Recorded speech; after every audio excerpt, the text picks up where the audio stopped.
Assalamualaikum warahmatullahi wabarakatuh. Jumpa kembali bersama Sang Hyang Cipta Rasa yang akan mempersembahkan kisah-kisah mistis menarik untuk menghibur teman-teman semua dimanapun berada. Sebelum ke cerita, terlebih dahulu kami ucapkan terima kasih yang sebanyak-banyaknya kepada teman-teman yang telah bergabung di channel ini. Dan bagi yang belum bergabung, silakan mampir dan berikan dukungannya dengan cara subscribe, like, komen, dan share ke teman-teman lainnya agar channel ini semakin berkembang. Dan jangan lupa aktifkan tombol loncengnya agar teman-teman tak ketinggalan cerita dari setiap video terbaru yang kami upload. Untuk menjaga privasi dalam cerita ini, nama tokoh dan tempat kejadian telah kami samarkan. Apabila ada kesamaan cerita, nama tokoh dan tempat kejadian mungkin hanya kebetulan saja. Sekecil apapun kebaikan yang kita berikan kepada orang lain, tanpa kita sadari, suatu saat akan kembali kepada diri kita sendiri, bahkan kepada makhluk gaib sekalipun. Karena kita tak akan pernah tahu, mungkin saja makhluk gaib itu datang menyamar atas perintah Tuhan untuk menguji diri kita. Semampu apakah kita dalam menolong orang lain?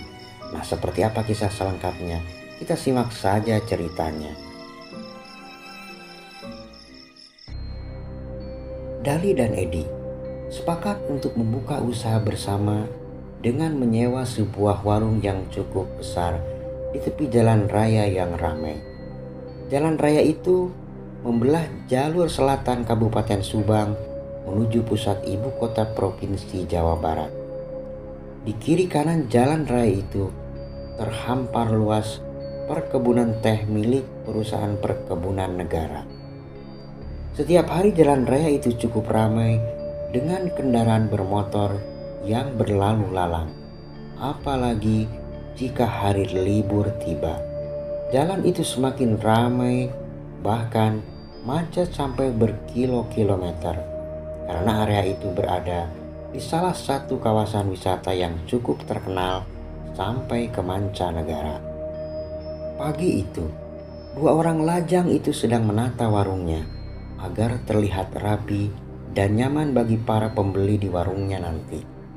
Ukuran warung itu cukup lebar untuk ukuran warung kopi seperti kebanyakan warung-warung di pinggir jalan itu. Dan oleh karenanya, dibuatkanlah warung itu menjadi dua bagian. Sebelah untuk warung dan sebelahnya lagi untuk mereka menginap dan tidur agar dapat mengurangi biaya sewa kos. Warung tempat mereka berjualan tak seperti warung lainnya yang berdempetan. Mereka sengaja memilih tempat itu agar para pedagang di sana tak merasa tersaingi dengan keberadaan mereka. Waktu telah menunjukkan pukul 9 pagi. Satu persatu pengendara motor berhenti silih berganti di depan warung dan masuk untuk istirahat sejenak sebelum melanjutkan perjalanannya. Pesanan ringan pun mulai terhidang di atas meja kecil dari warung tersebut. Tampak dari seberang jalan seorang pemilik warung yang terus memperhatikan ke arah warung Edi dan Dali. Entah apa maksudnya orang itu, entah iri atau apa. Karena mungkin warung yang baru hari itu buka sudah mulai ramai pembeli. Namun namanya juga suatu usaha, tak ramai rupanya jika tak ada rasa iri di antara sesama pedagang. Padahal warung Dali dan Edi terpisah dari warung-warung lainnya di tempat itu. Tak terasa, telah seminggu Dali dan Edi berdagang di warung tersebut. Keesokan harinya, pagi-pagi sekali, dua pemuda itu telah membereskan dan merapikan warungnya, menunggu para pembeli yang kebanyakan para pengendara motor yang melewati tempat mereka. Lalu mereka duduk sambil mengopi dan mengobrol. Deru kendaraan bermotor telah mulai ramai terdengar melintas di depan mereka. Sampai sekira pukul 10 siang, tiba-tiba hujan deras disertai petir yang menggelegar menyapu kawasan tersebut. Beberapa pengendara sepeda motor menghentikan kendaraannya di depan warung, lalu masuk. "Numpang berteduh bang," ujar mereka. "Enggak," ujar Dali dan Edi bersamaan. Tak lama, warung itu pun penuh dengan orang-orang yang berteduh. Namun tak hanya sekedar berteduh, mereka pun memesan kopi, rokok, dan lainnya. Tentu saja, ada satu keuntungan bagi pemilik warung dengan orang-orang yang berteduh itu. 1 jam berlalu, hujan pun reda, menyisakan gerimis kecil, dan orang-orang yang berteduh mulai membubarkan diri untuk melanjutkan perjalanannya mereka masing-masing. Hari-hari berlalu, sampai pada suatu sore menjelang senja yang disertai hujan gerimis. Ketika orang-orang sedang duduk sambil mengopi di warung itu, tiba-tiba dari arah samping warung muncul seorang bapak-bapak mengenakan topi hitam yang tampak sudah sangat lusuh. Ia pun masuk dan memesan kopi hitam tanpa gula, lalu duduk di bangku yang kosong di pojok warung tersebut. Edi yang pertama kali melihat lalu melayani orang itu. Ada yang aneh dari orang yang baru datang itu, dan sepertinya orang-orang yang duduk di warung itu seperti tak melihat kedatangan orang yang baru datang melewati mereka. Bahkan ketika Edi meletakkan kopi di meja di depan bapak itu, seorang yang duduk tak jauh dari bangku itu menatap aneh pada Edi. "Buat siapa bang?" ujar orang itu. "Buat si bapak," ujar Edi. Orang itu terus menatap Edi penuh curiga sambil menoleh kembali ke arah si bapak. Tak berapa lama setelah itu, orang itu lalu membayar dan segera melanjutkan perjalanannya. Edi juga merasa heran dengan orang itu. Penasaran, ia menoleh ke arah si bapak tadi. Edi terpaku sesaat ketika gelas kopi yang baru disodorkan pada si bapak itu telah tandas dan hanya tinggal gelas kosong. Cepat sekali si bapak menghabiskan kopi panas itu, gumam Edi. Merasa ada yang aneh, ia segera menyuruh temannya untuk bergantian melayani. Lalu Edi masuk ke dalam ruangan di samping warung dan mengintip dari balik dinding kayu. Terlihat si bapak itu menyodorkan uang pada temannya yang kemudian diselipkannya uang itu di bawah alas meja warung.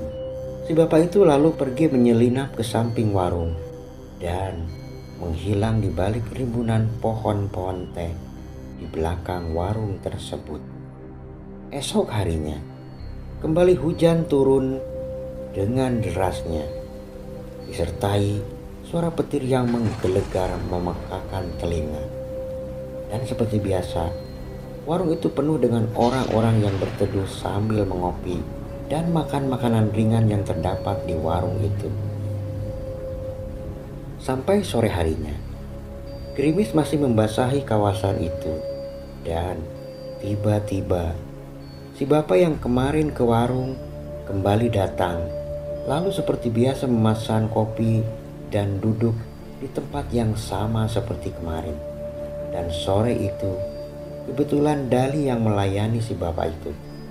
Edi hanya memperhatikan si bapak itu dari balik kopi-kopi yang bergelantungan, dan hanya sekedipan mata, entah kapan minumnya, kopi yang masih panas itu ternyata telah kosong dan hanya tersisa ampasnya saja. Seketika Edi mulai merinding. Ada keanehan yang kembali ia rasakan saat melihat si bapak tersebut. Dan satu lagi, orang yang berada di warung sepertinya tak melihat kehadiran si bapak itu di antara mereka. Edi melihat temannya yang menerima uang dari si bapak itu, lalu seperti kemarin-kemarin menaruhnya di atas meja warung. Entah mengapa juga temannya itu menaruh uang di sana, sedangkan uang yang lainnya dimasukkan dalam laci.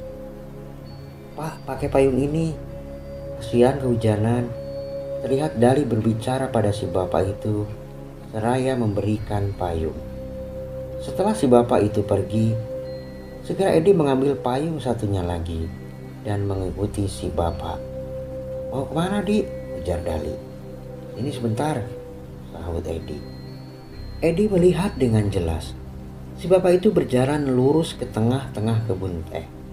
Makin lama, si bapak itu hanya terlihat payungnya yang menyembul di antara pohon-pohon teh, lalu menghilang di arah sana. Edi pun segera kembali ke warung. Keesokan harinya, setelah beres-beres dan merapikan warung, dua pemuda itu duduk-duduk sambil menunggu calon pembeli hari itu. Tak sengaja, Edi teringat akan uang dari si bapak-bapak kemarin. Lalu ia menyingkap alas meja dan Edi terpekik manakala ia hanya melihat lembaran daun, padahal jelas kemarin ia melihat jika yang diberikan si bapak itu adalah lembaran uang. Dali pun mendekat. Lalu, "Loh, kok?" Dali tak meneruskan kata-katanya. Mereka berdua saling berpandangan.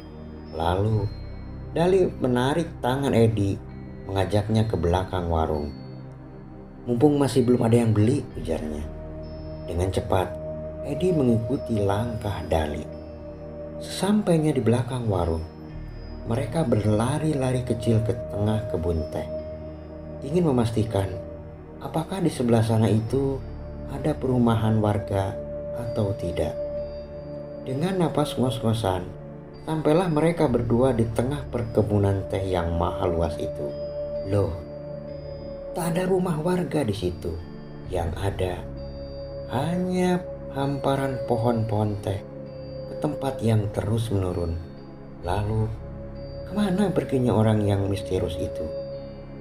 Ketika mereka melirik, tak jauh di samping kanannya, ada rimbunan pohon teh yang sudah cukup tinggi, yang mungkin sengaja tak dipangkas. Mereka pun penasaran, lalu mendekati rimbunan pohon teh itu. Ketika mendekat, di sana terlihat sebuah batu besar berongga yang dikelilingi oleh rimbunan pohon teh yang tingginya melebihi tinggi mereka berdua. Dan yang paling mengagetkan adalah di atas batu besar itu tergeletak topi lusuh yang biasa dipakai oleh si bapak misterius ketika datang ke warung mereka, serta sebuah payung yang dipinjamkan oleh Dali ke orang misterius tersebut. Tak terasa, mereka pun merinding seketika. Siapakah sebenarnya sosok misterius itu? Dali dan Edi lalu saling mendahului, berlarian menjauh dari tempat itu, kembali ke warungnya. Ketika di warung, kembali mereka terkejut dengan orang-orang yang nongkrong dan ngopi. Mungkin daripada menunggu lama pemiliknya, mereka akhirnya membuat kopi sendiri yang telah tersedia di warung itu. Hari-hari berlalu. Sejak mereka melihat keanehan di kebun teh, sosok misterius itu sudah tak pernah lagi menampakkan dirinya di warung. Dan pemilik warung sudah melupakan kejadian misterius itu. Dari hari ke hari, pengunjung di warung itu semakin ramai, membuat iri pemilik warung di seberang jalan yang terus memperhatikan dengan pandangan iri pada mereka. Sampai suatu hari, mereka teringat tentang uang yang berubah menjadi daun. Edi lalu menyingkap alas meja dan mengambil daun itu. Aroma wangi tercium dari daun. Segera Edi menaruhnya kembali di bawah meja. Sudahlah, mungkin itu kenang-kenangan dari sosok misterius tersebut, pikir mereka mengakhiri cerita ini. Nah teman-teman, sampai di sini ceritanya. Semoga dapat menghibur kalian semua dimanapun berada. Terima kasih bagi teman-teman yang telah menonton dan mendengarkan ceritanya. Mohon maaf apabila ada salah-salah kata. Sampai jumpa di kisah mistis selanjutnya hanya di Sang Hyang Cipta Rasa. Assalamualaikum warahmatullahi wabarakatuh.